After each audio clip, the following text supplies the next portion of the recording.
let me ask you something. You said you wasn't getting paid for 5 months at a time. At its highest, how much was you owed? Um, I say like it could be 90 or something or 70. Did you ever see those are real numbers. People don't make that kind of money in a year. I understand that you're an entertainer and 90,000, 70,000 is probably normal, who knows? But for average blue collar worker, he putting in a lot of overtime to make $90,000. At any point do you say, look, my brother, it's been 5 months. I'm damn near out of $100,000. You have accountants, you have finance people, and I have a family and I got bills. Where is my money? Where does that conversation happen? When that conversation happens, I'll get a check. You know what I'm saying? I'll get a check. It'll be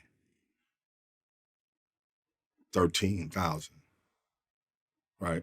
It could be 14,000. Now you just really fucked up now because you don't know what is this 13 for? You owe me 91. What did you pay me for?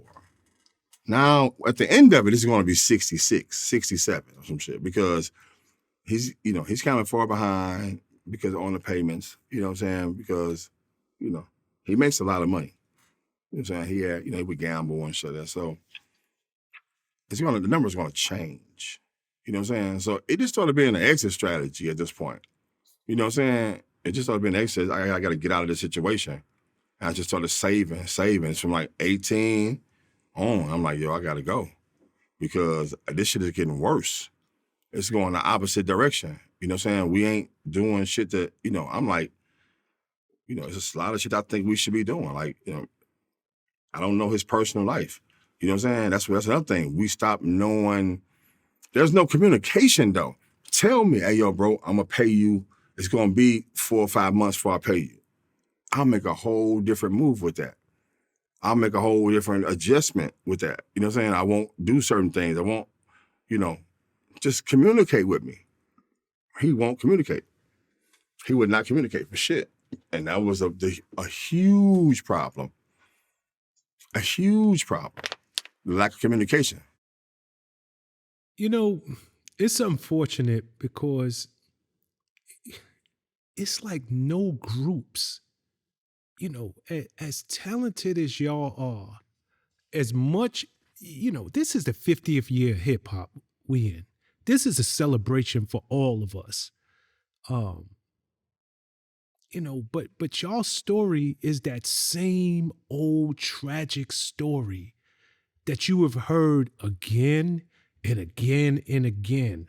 So many dope groups since the beginning of hip hop, whether it's MC Search and the Prime Minister Pete Nice breaking up Third Base, a Tribe Called Quest.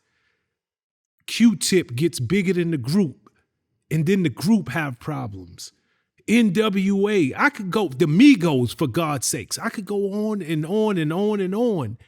What is it about groups that they just can't seem to stay together once the money starts rolling in? It's always that outside person. It's the outside person that gets in one person's ear. Yo, you're the one. You're the one. You're the reason. You're the one. You're this. You're that. It's the outside person. It's always new managers.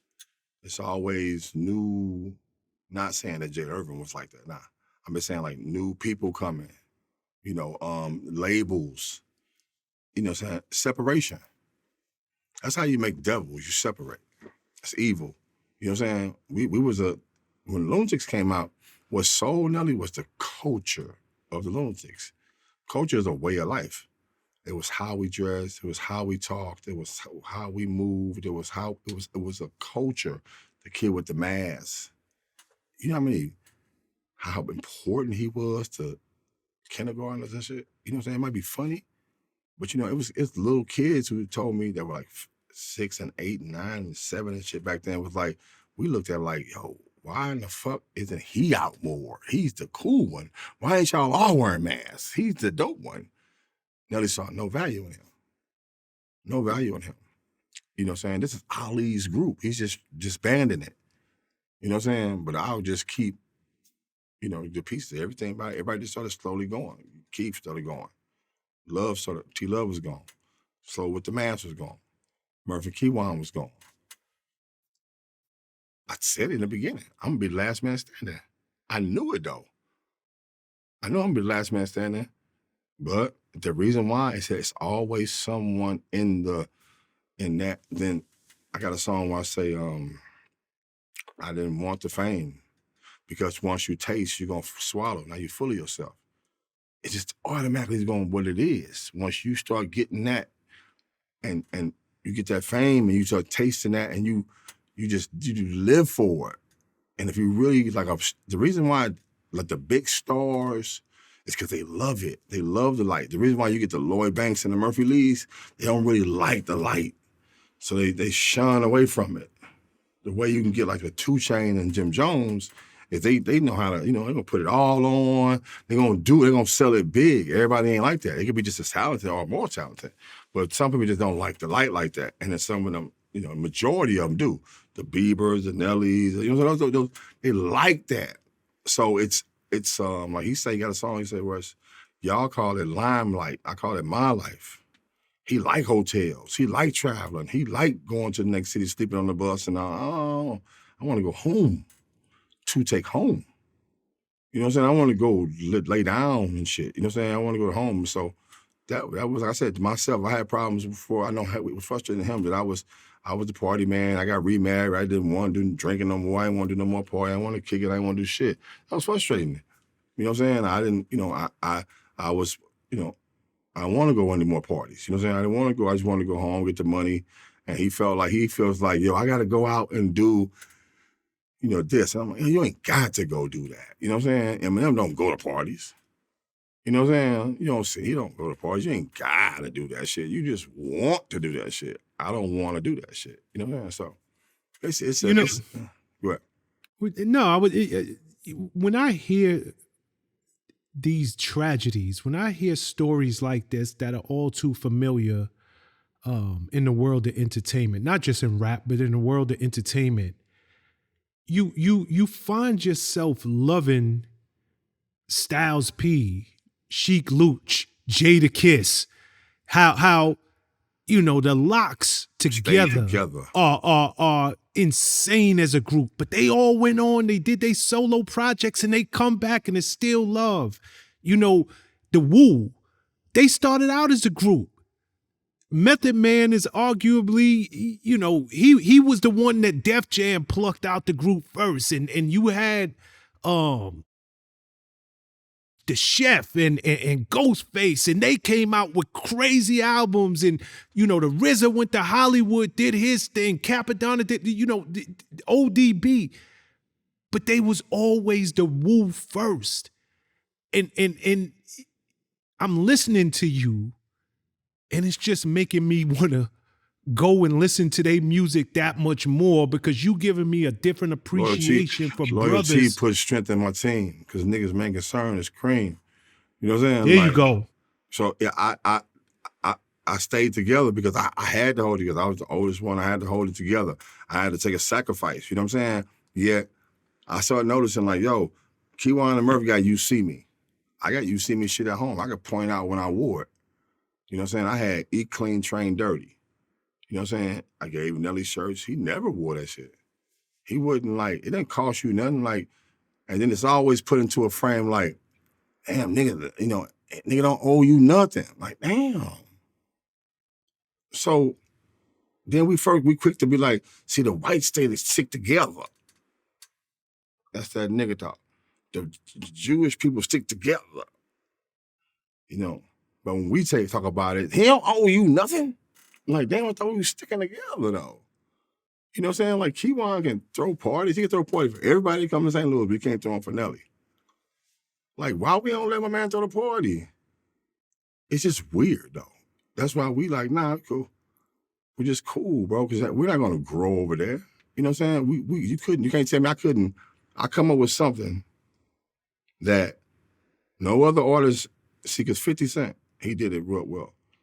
He sold more the first week than anybody.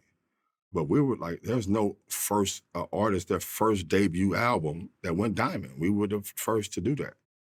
And when no, 50 Cent Get Rich or Die Trying eventually went diamond. It did. Show and prove that. Get that man that. Show and prove that. Absolutely, I will. Get Rich or Die Trying is a diamond. It's not out. Officially diamond. It will be diamond. It's not officially diamond.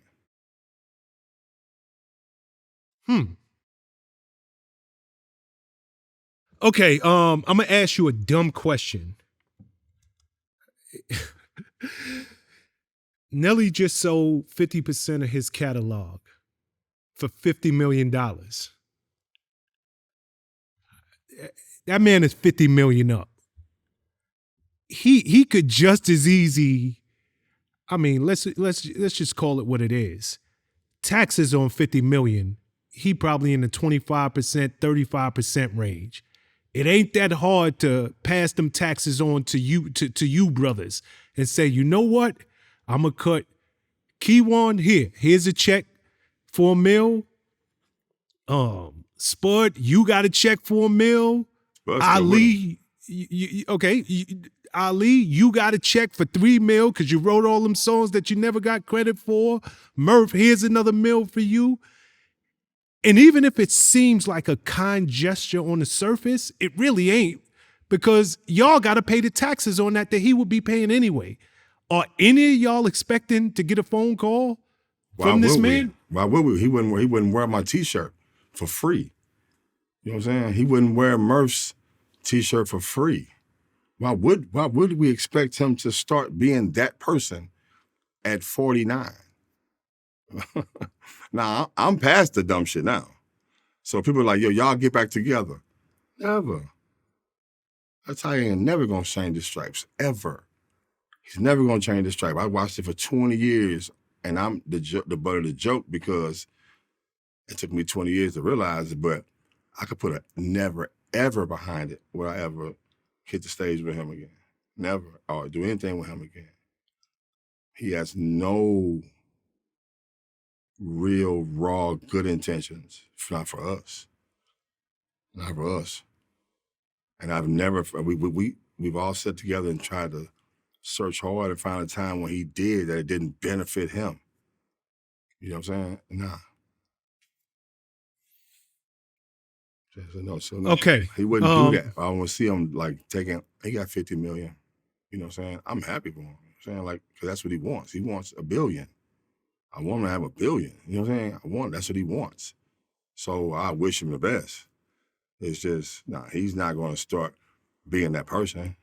He's going to always spoon feed you so he can stay in a position of control. You know what I'm saying? So he can, and then you can't give Keywan $1 million. Keywan have 10 fucking food trucks and all kind of shit. You know what I'm saying? They're making money. You know what I'm saying? He wouldn't do that. And plus, they're around me too. So he like, nah, I ain't fucking with anybody fucking with Ali. I ain't fucking with him. Mm-hmm. Maybe the way to really F with you is to give them money and not give it to you. So maybe it'll happen the opposite way. Nah, he know they would give me money. Got you. I was just saying it as a joke. But check it. Let's go to though, like I get what you're saying. Yeah, if he really want to mess with you, he start cutting checks to everybody around you. Everybody on social media happy. And poor Ali is sitting there like, this bastard did it to me again. Yeah, but that would be another Ali dream. Like, that's always Ali. You know what I'm saying? Oh, I love that answer. Oh, damn, I love that response, Ali. Damn. That's what you a real one for saying that. You are a real one with a beautiful heart for saying what you just said. Wow. I want Keywan and Murph to have that in slow and all of me get that. I will be happy. I'll be okay. You know what I'm saying? But he knows that, so he always hurts me through them. If I say something negative to him on the internet, he'll attack Murph. He'll attack Kiwan. You know what I'm saying? So he You know what sucks is I know him and Kiwan go back to grade school. Him, Kiwan, and City Spud. That's insane. That I meant to you touched on that earlier, and I meant to pick up on it. But I can't believe that him and Kiwan, of all people, are not riding hand in hand to this day. Right.